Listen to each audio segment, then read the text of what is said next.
Magandang hapon, Pilipinas! Magandang hapon, San Carlos! Ako ang inyong lingkod, Joy Lanza. Ako naman si Stephanie Tanghal. Walang kinikilingan, Walang pinaprotektahan. pawang katotohanan lamang at boses ng bayan. Ito ang SCC News.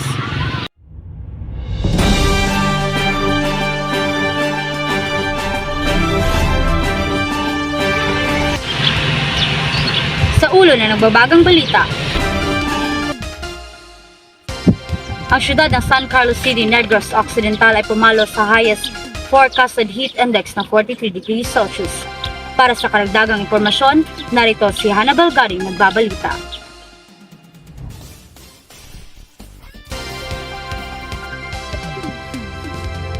Magandang hapon, Joy, at magandang hapon, Pilipinas. Ako nga pala si Hannibal at ito ang unat panahon noong mga nakaraang araw. Mga kababayan, patuloy pa rin nating nararanasan ng easterlies o yung hanging mainit galing sa karagatang Pasipiko. Kaya asahan pa rin natin ang maalinsangan at mainit na panahon sa susunod pang mga araw sa malaking bahagi ng ating kapuluan. Kaya hindi maiiwasan ang sunod-sunod na pagsuspende ng mga klase dito sa pamantasang edukasyon sa syudad ng San Carlos. Ayon sa Pag-asa, pumalo ng highest forecasted heat index noong mga nakaraang 3 araw na maidideklara ng danger. Ito ay nagdudulot ng heat cramps, heat exhaustion, at heat stroke with continued exposure. Kaya ina-advise sa kalamihan na manatiling hydrated at iwasan ang maalinsangan mula 10 a.m. hanggang 3 p.m. ng hapon para maiwasan ang heat stress. Dito sa lungsod ng San Carlos, ang araw ay lulubog ng 5:48 p.m. ng hapon at sisikat bukas ng umaga ng 5:24.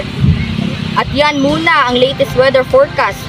Dito sa SCC News, nag-uulat Hannibal Garing. Back to studio.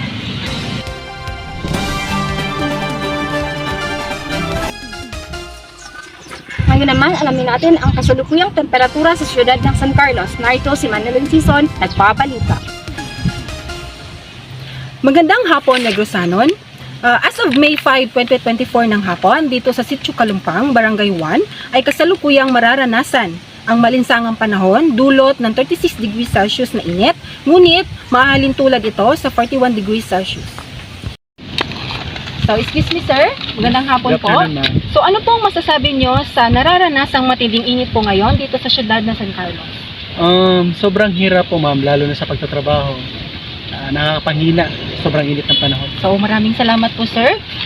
Dahil sa init ng panahon at maraming apektado, kaya kung maaari, manatiling hydrated at iwasan ang ma-expose sa sobrang init ng araw.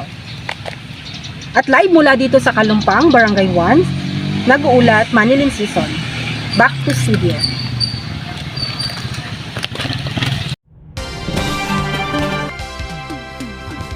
Maraming salamat Manilyn. Samantalang sa Barangay Quezon, nararanasan ang 34 degrees Celsius na temperatura o mas mababa kesa sa siyudad ng San Carlos, Barangay 1. Naimpluwensyahan ang temperatura dahil sa magkaibang altitude o ang taas ng lupa o pantay ng dagat. At iyan ang mga balitang hatid namin sa araw na ito. Muli, ako si Joy Lanza. Ako naman si Stephanie Tanghal. At ito ang SCC News.